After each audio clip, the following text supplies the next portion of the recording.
Well, I'm showing some slippers here, but they're not ordinary slippers. These are SPOOKY2 slippers. What do? Well, they allow you to put the frequencies through the bottom of the soles of your feet as you're using your SPOOKY2 device.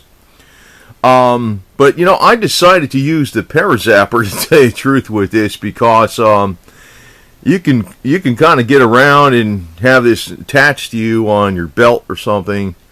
And let me just state a couple things here, because actually I made a couple of adaptations. These cords don't come with it. These cords don't even come with the Parazapper. They came with another zapper. They're just like a snap that goes on here, and there's a snap underneath here, and this cap snaps onto it. And these are like an accordion cord, and they work out pretty good. The other way to attach the electricity to these, the frequencies, is you got a little pin right there. And that's like the pin that's coming off like the tens pad, you know, like the pins that, like your tens pads has those pins that go into them. That's just that standard pin. And you can see down here, you got 1, 2, 3,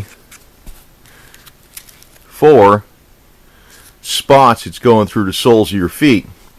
Now that's really good because you could be wearing this and walking around in your house or something, or at your computer, and you know, getting the frequencies. Now if you're going to use the contact mode, I'm going to recommend you use the positive offset. Set it up at positive offset. I know there's aspects to whereby frequencies can help. Certain frequencies, some are better than others, and kind of go with the proven list more than anything.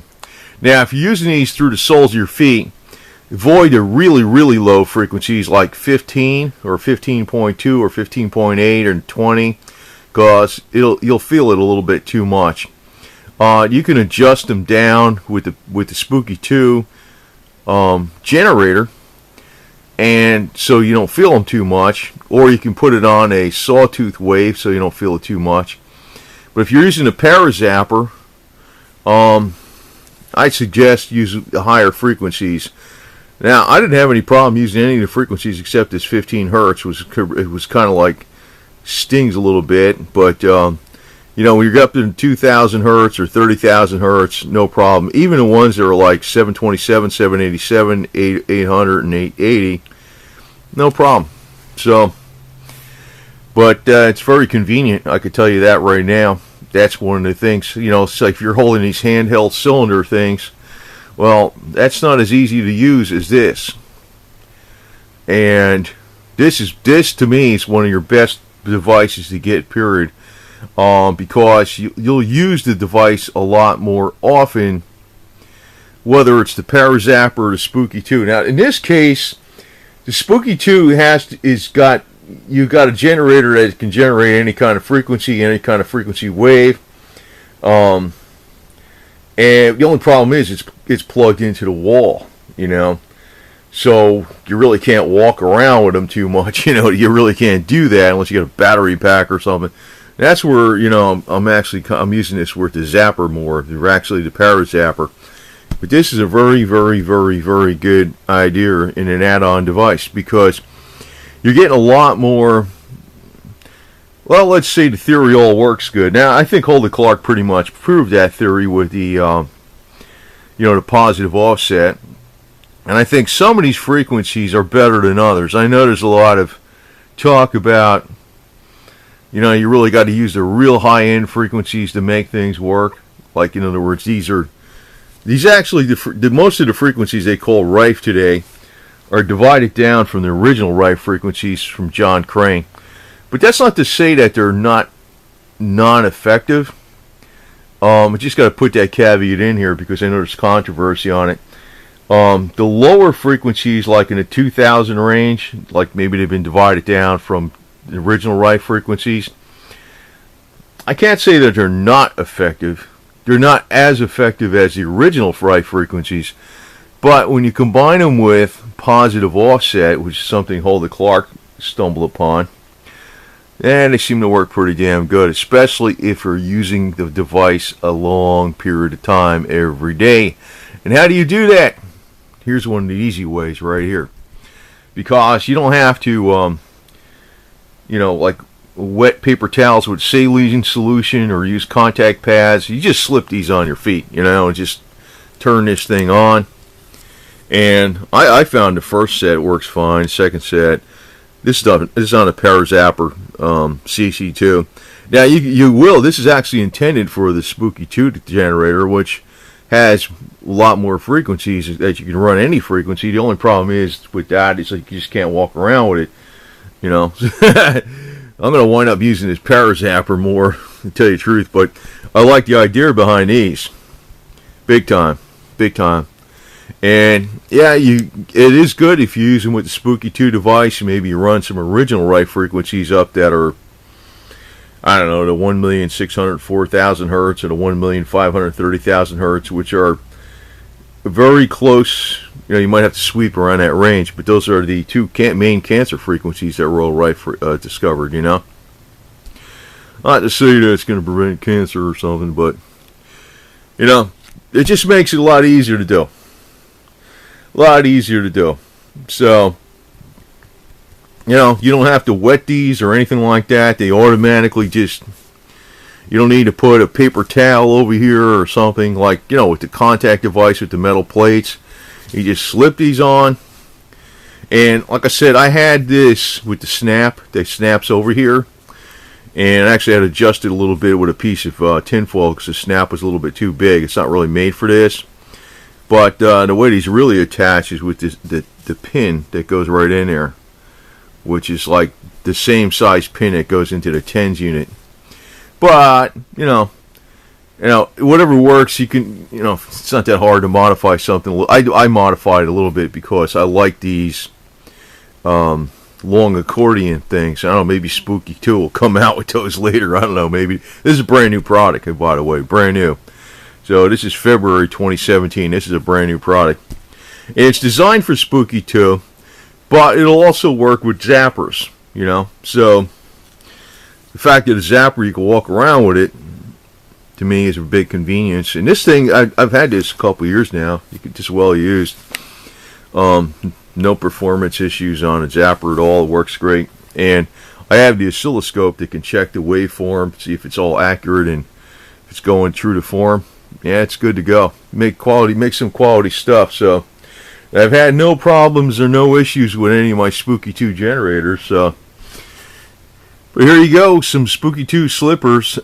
Pretty much an easy way to use the frequencies on your body.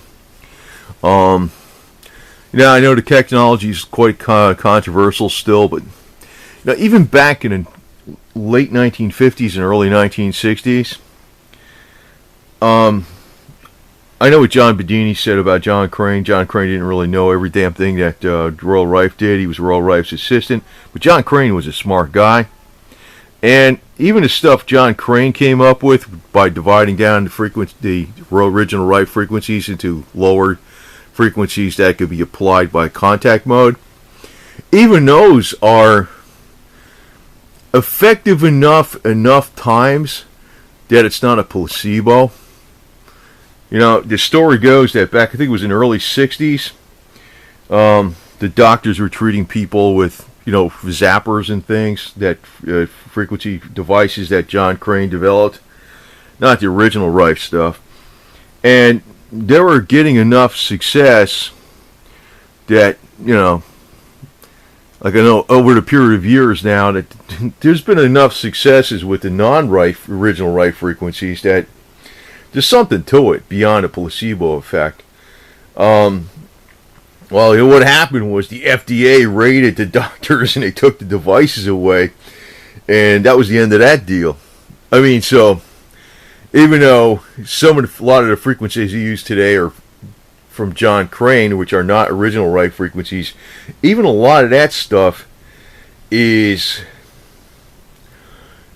works enough times to say it's not a bunch of snake oil. But obviously it's not the big miracle, because if it was a big miracle, everybody would know about it and the word would get spread. The big miracle is the original Rife technology. That really has to be done with the big spooky plasma central machine, the big SPOOKY2 machine. And but even zappers, if you use them enough hours a day, this is a cheap solution. They can be pretty damn effective, especially with the positive offset, and you have a number of different frequencies you're using. Not to say that they always work, but they work too many times for too many people for so many years. Now it's been decades, that obviously it just can't be a bunch of placebo effect or snake oil. And whether the FDA wants to agree with that or disagree, they can do whatever they want, because I just have to observe what's been going on in history, that this technology has been persisting over the years because enough people got good results. So I know this is not something that's considered a medical device, but people are in fact using it as a medical device. And you know, it's not that it works all the time, but I just can't believe I can't believe it's placebo effect where it's working for enough people enough times. But the one thing that Hulda Clark said is, if you're using these frequencies, you want to use positive offset in the contact mode, which this device has, and you could set SPOOKY2 positive offset also, of course, with any frequency. But you also have to use it for 8 hours a day when you're using a contact zapper mode to get the best results. That's what she said, 8 hours or more hours a day. Now, even if you're going to invest 2 hours a day, maybe that's going to be beneficial, but how do you do that in the practical world? That's where these come in handy, right? It won't be a big deal to slip these on maybe a couple hours a day at night and run the frequencies. So, convenience is a major player in, making the thing work, the technology work. Because if people don't find it convenient to use, like SPOOKY2, you got the remote mode, which is very, very convenient, but it's not as fast as the contact mode. This is the contact mode. And the SPOOKY2 generator can generate any frequency in the world, right? In any kind of waveform in the world, which is great. But then it's attached to a computer, which is attached to the wall, which is attached to electricity. So the other advantage is, that's where zappers come in handy. You got a little battery jobber you can just walk around with. So, there's different methods to do different things, but they all pretty much work, and they work enough times that you can't really dismiss this as a placebo effect. So take that, FDA. I mean, one of these days you guys are going to get sick someday. Maybe the conventional medicine's not going to be able to help you, and maybe this is the technology that will even help you yourselves. I got to put it out that way, because I'm not a guy that's out here trying to sell this stuff. I'm a guy here that's experimenting with things like this, and I do see a long-term trend where this technology has a lot of merit. Although I know a lot of conventional doctors will sneer at it and go, yeah, well, sneer all you want, pal, because someday you might need this stuff. And actually, I think the government is not our big enemy. It's probably the money guys that are behind the scenes in the pharmaceutical industry. I don't think the government's the big enemy. But you know what? The hidden hand of money is always there to push the government in a certain direction. So just have to leave that one caveat in mind. And so anyway, this is a convenient device. And again, it's got looks like 4 contact points in each foot.